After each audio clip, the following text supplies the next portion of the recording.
Yo, yo, yo, it's your boy Bernard, aka the Starlight Spider, and welcome to another episode of the Angry Blerd podcast, where I will be discussing everything nerdy that has happened this past week. So, first things first, a lot of people got their wish. The Acolyte has been canceled. There will be no season 2 for the Disney Plus Star Wars series. They have been given a reason why it was canceled. The Acolyte did well with critics. It had a 78% score on Rotten Tomatoes, but obviously,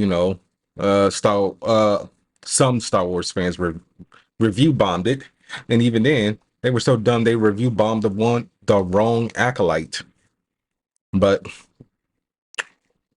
when it premiered in June, the first 2 episodes got a 4.8 million viewership on the first day, and then within the next 5 days of the first 2 episodes debuting, it had 11.1 viewers. But it did start to drop a little later on. But one of the reasons that some people are citing is it was expensive to make. It was over $100 million to make a season. Damn. But we won't find out what's going to happen with Khmer and Osha and Darth Plagueis, creeping in the cave like a perv. But also people were freaking out because they assumed that Disney removed all the Acolyte merchandise from the store, which was a glitch, because why would they stop selling merchandise? But if you go on the disneystore.com and search for the Acolyte, you will see 4 shirts. Well, 2 shirts and a sweater. Screenshotted it, so it'll be posted right here for you guys to see. But I don't think there was any other merch outside of the stuff that's coming from Hasbro, like the figures and the helmet and things like that. It sucks that it got canceled. I really felt like there was potential for it to be better with the next season. But y'all let me know what y'all think. And did you watch The Acolyte? Speaking of things to watch, Pacific Rim is not getting a sequel, but is getting a prequel television series. At Legendary Entertainment, it's in development, and it will be done by Eric Hessler. Let me see who, not Hessler, Hessier, Heisserr. I'm sorry, Heisserer. All right, let's look up this guy, see if he is some type of big shot Hollywood producer or something like that. He looks like a little bit like a serial killer, but it is what it is. He was hired to rewrite the script for the Nightmare on Elm Street reboot that came out about 10-15 years ago now. When did that movie come out? Yeah, 2010, so 14 years ago. He rewrote the prequel to The Thing. He signed on to write Final Destination 5. Did he actually write it though? Yeah, he did, and that's a good one. He wrote Arrival. He wrote the script for Bird Box. Okay, so he's got some good ones under his belt. I don't know what Lights Out is. Oh, he did Bloodshot. So yeah, he's got a few misses as well. But so I mean, when did Pacific Rim Uprising come out? Because I feel like it's too late for the Pacific Rim franchise. Didn't they do an anime? Pacific Rim Uprising came out in 2018, so it's a possibility that it can get picked back up. Oh, so yeah, Pacific Rim the Black had 2 seasons. Okay, so yeah, they ended like 2 years ago, so it's still around that same. You got a good time window if they get it done like soon. But I don't know. I don't really know how I feel about a prequel to Pacific Rim. Are they going to explain the rifts and everything? Because I'll check it out. I mean, I'm not one to just be like, oh my God, I can't watch this. Unless it's something I have absolutely no interest in. All right.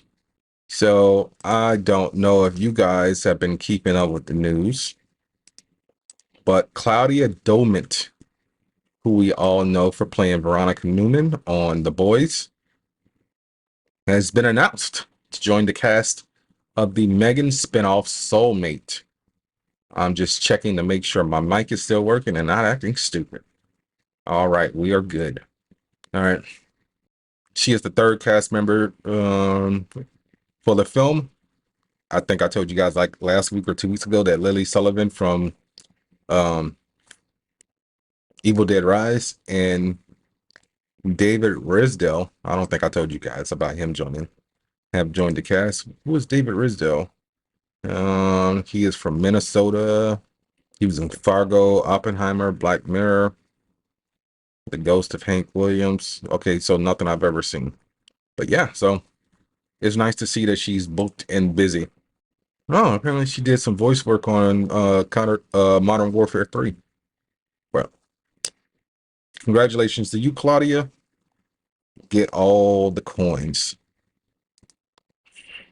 Speaking of getting coins, Ryan Johnson, director of Looper, Star Wars The Last Jedi, and the Knives Out trilogy, has confirmed that Wake Up Dead Man, a Knives Out mystery, aka Knives 3, has wrapped filming, and it will be coming out sometime next year on Netflix. That's good for me because I'm more than likely gonna have to cave in to get Netflix next year, since Monday Night Raw is going to Netflix in January. So yeah, there's that. Upcoming movies. Well, another upcoming movie.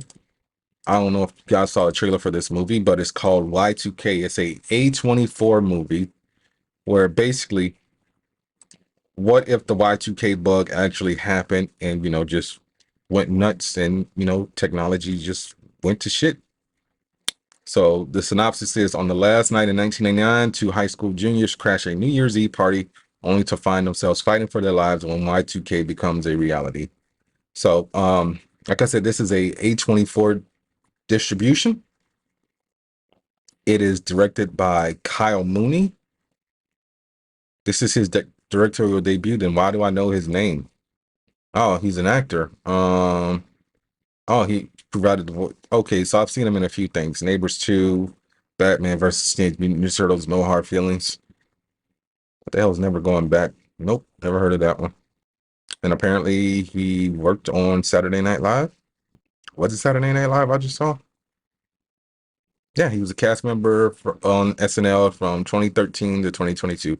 That's mainly probably where I know him from, because I do watch SNL every now and then. But let's run this back real quick. So yeah, this movie stars Jaden Martell. He was in St. Vincent with Bill Murray. He was also on Knives Out.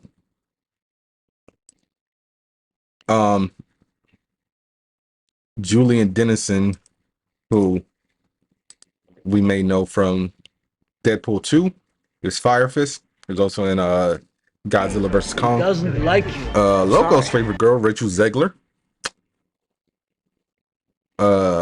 Daniel Zogandi, I have no idea who that is. Lachlan Watson. Lachlan is on Chucky and was on the chilling adventures of Sabrina. Eduardo Franco. Oh, okay. It's nice to see Argyle from Stranger Things working again. Fred Durst is in this. Kyle Mooney is obviously in it.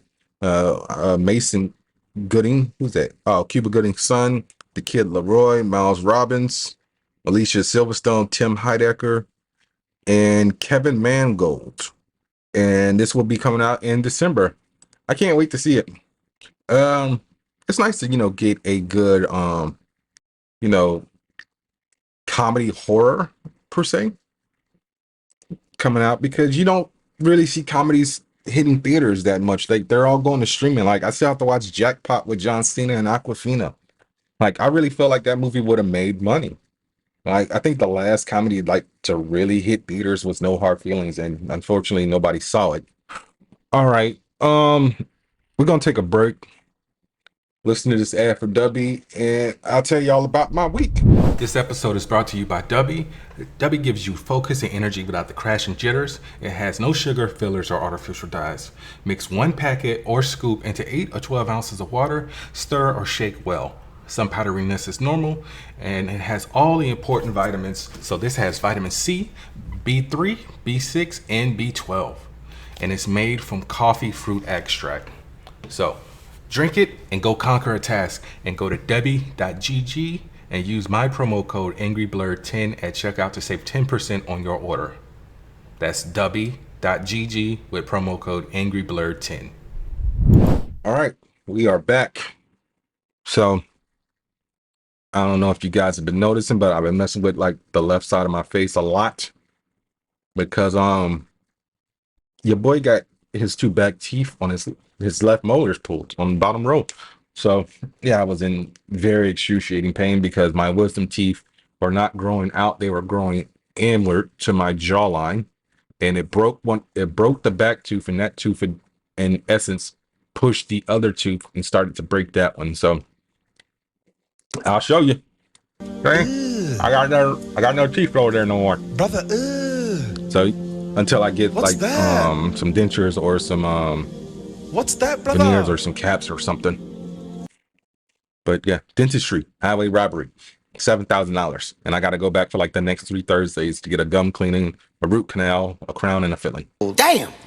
All right, let's talk about The Boys for a little bit.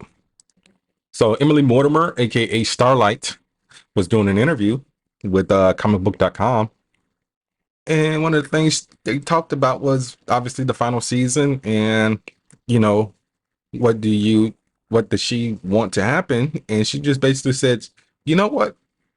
I think in this past season, when all bets are off, um, I think she should kill Homelander, but she's probably not going to be the one to do it. But at least she wants to kill the Deep. She said, "Let me kill the fish guy at least, bare minimum for God's sakes." It needs to be under circumstances where she's provoked at first because that's her. She just can't go and kill someone. They need to attack her in a self-defense because she's Annie, but she's got someone, but she's got to get someone. And I feel like people weren't rooting for that as much this past season. But the concept of cathartic karma, I really think we need it.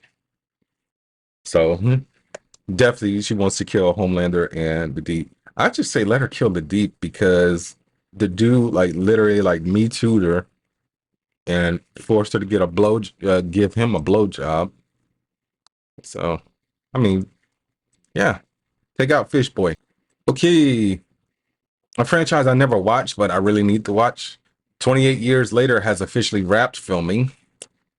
So congratulations to them. And this movie will be coming out June of next year on the 25th. So 6/25/25. The cast is Aaron Taylor Johnson, Jodie Comer, Ralph Fiennes, Jack O'Connell, and Cillian Murphy. I know the name Jack O'Connell, but I cannot imagine a face. So let's go look up this guy real quick. Yeah, I've never seen him in nothing. I just know his name. I hate to say it. I hope I don't sound ridiculous. I don't know who this man is. I mean, he could be walking down the street. I wouldn't know a thing. Sorry to this man. Apparently, he was in the Amy Winehouse movie Back to Black. I don't think anybody saw that movie for all the people who allegedly love Amy Winehouse. It made $50 million worldwide with a $30 million budget. Nah, that's a bomb, homie. Well, he's in that Ryan Coogler vampire movie. But yeah, so June 25th. All right, video game news. Let's talk about it. So Marvel's free to play looter shooter, I guess it's considered a looter shooter. Marvel Rivals is done with its beta testing and it is confirmed to be releasing December 6th. And all heroes will be available free to play at launch.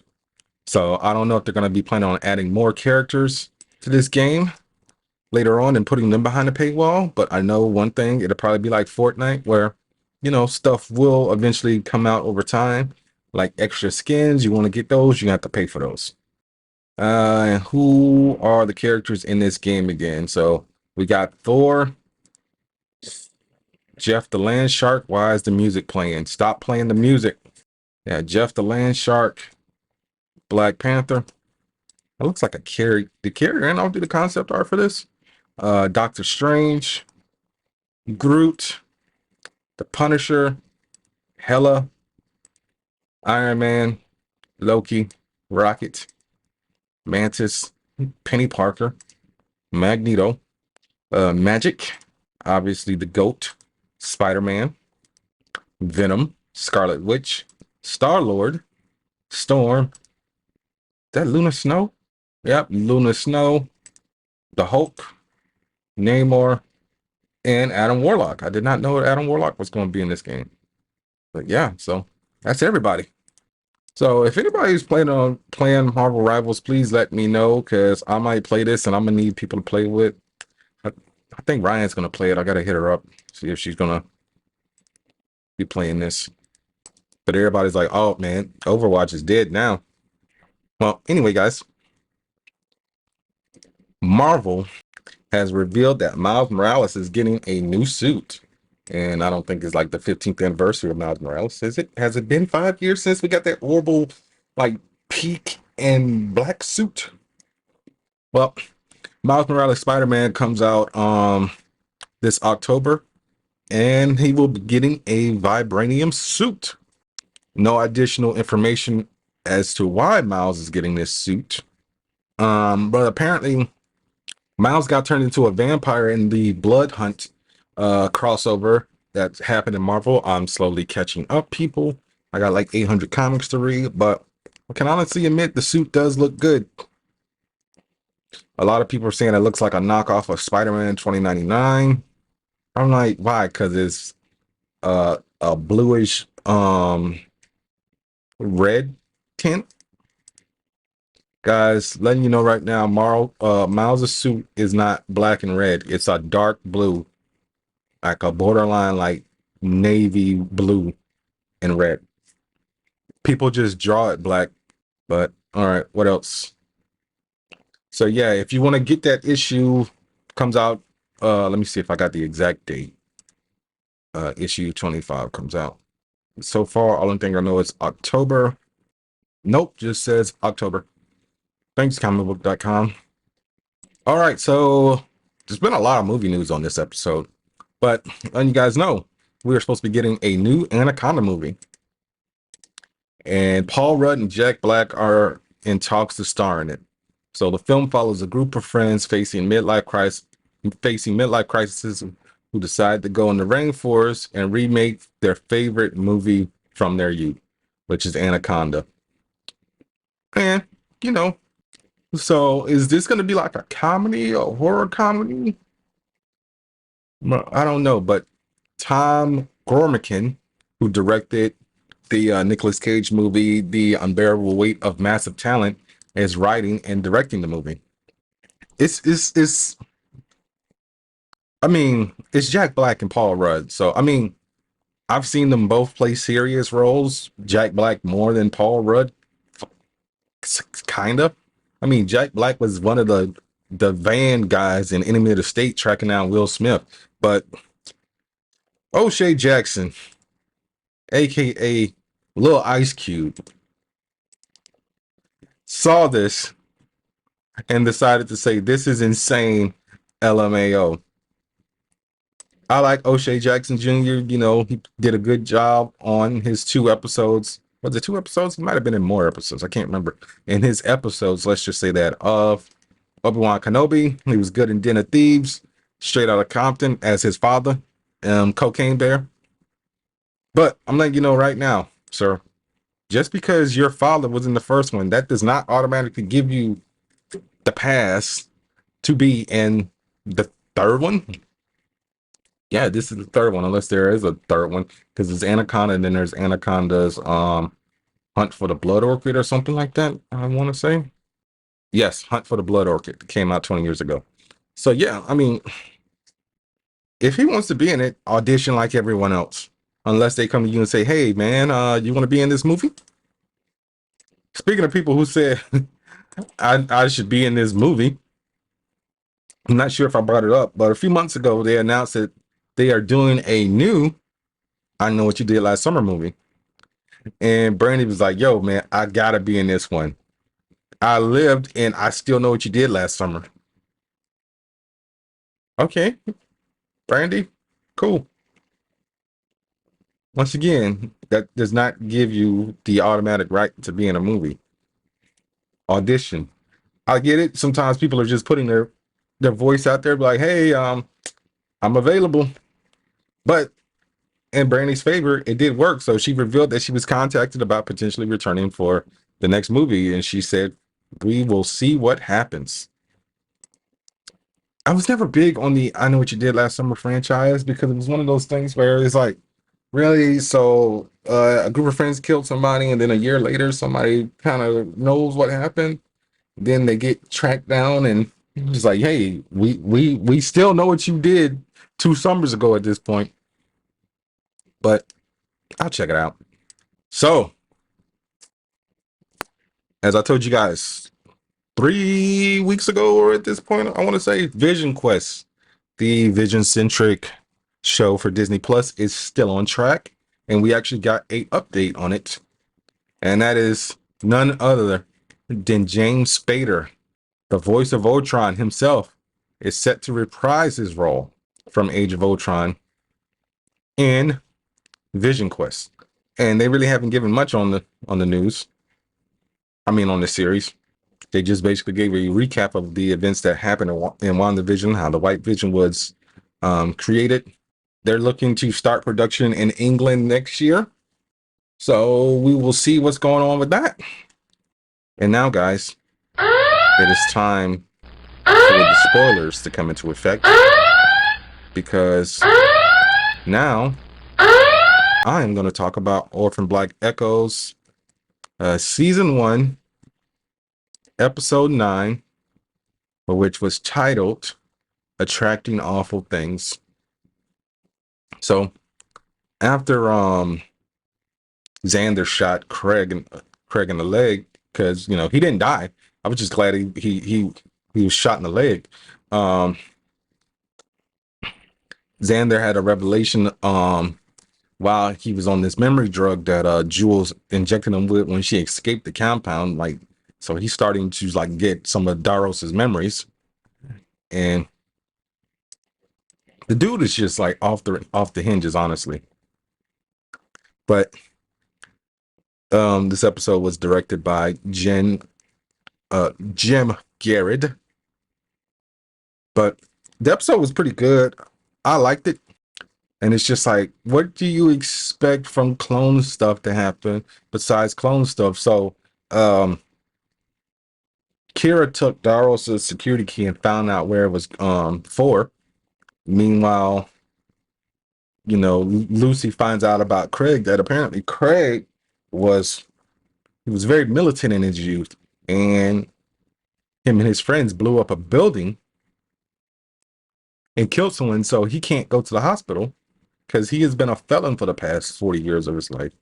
But they get Craig and his shit together. Everybody hops in a van. They go to Kira because the security key will expire and delete after 24 hours. And they find out that Daros has been keeping DNA of every human alive on the planet, but he specifically has 4 people in mind. So I'm just like, what? This guy is like crazy, and we really need to find out what he's doing. But we will find out next week on the season finale. All right. So last week I told you guys I was going to break this down in 4 parts for these reviews of Tales of the Teenage Mutant Ninja Turtles. I should have went with my gut and did 6 and 6 because apparently they are split into 2-part arcs. 6 episode arcs. So I'm just going to do episodes 5 and 6 next week, and then I'll do the 7 through 12 next week. So episode 5 is Bishop Makes Her Move, and episode 6 is Night of the Mechazoids. So we find out the origin of Bishop, who is a struggling computer genius who builds mechazoids, and she was on the verge of, completing her first set of mechazoids when the events of Mutant Mayhem happened. So she has a grudge against the Turtles and mutants in general. And things just go sideways, and the lady is just very spiteful. Like, she had a nice origin story where she wanted to help people, but now she's like, fuck helping people, let's just kill mutants. So episode 6 is Night of the Mechazoids, and that's where everyone slowly starts to find their way back to each other at Bishop's lair. So they go to confront her, and then her Mechazoids, they start to gain further sentience than the basic code that Bishop wrote for them. And she realized, and the mechs say that, you know, her assistant, who has whatever that weird genetic, I don't want to call it a disease because it's not necessarily a disease, it's genetic coloring of the eyes, where one eye is one color and the other one's another one, like David Bowie had. That guy's a mutant, and she's like, he's not a mutant, he just has different color eyes. She's like, no, he is a mutant because his DNA is corrupt. As a matter of fact, you know, we just gonna kill all the humans and call it a day. So Bishop realized the error of her ways, helped the Turtles. They created the EMP and destroyed all the Mechazoids, including Metalhead, who Donatello made from one of Bishop's Mechazoids. And at the end of the day, Bishop didn't learn her lesson. She decided to go work with the Earth Protection Force, which is very true to Bishop nature. And the apparently the 2003 series, I did not know Bishop was created then, because somewhere along the lines I stopped watching that show, maybe like after season 2. But I am getting ready to watch it on Paramount Plus now. But the only form of Bishop I know is from the IDW comic, where he was like born in the 60s, and he was a genetic mutation who was like stillborn or something like that, and his father used alien DNA from like the Roswell incident to keep him alive in like a robotic shell. But yeah, so Bishop has a very weird backstory as far as the comics goes. But don't know if you guys noticed, but I did not review Alien Romulus this week because I couldn't go, because my teeth were in excruciating pain, and Fandango sucks. They would not let me get a refund because I used a promo code. So fuck Fandango. But next week, I'm gonna do it, guys. I'm gonna review The Crow. What the fuck? As well as the season finale of Orphan Black Echoes and 7 through 12 of Teenage Mutant Ninja Turtles, Tales of the Teenage Mutant Ninja Turtles. So that's it for this week, guys. It's your boy Bernard, aka the Toothless Spider. I will see y'all next week. Be sure to rate, review, subscribe, tell a friend to tell a friend. Go to w.gg, use the promo code angryblerd10 at checkout. Don't know what the name of this episode is yet, but I'll figure it out. Peace.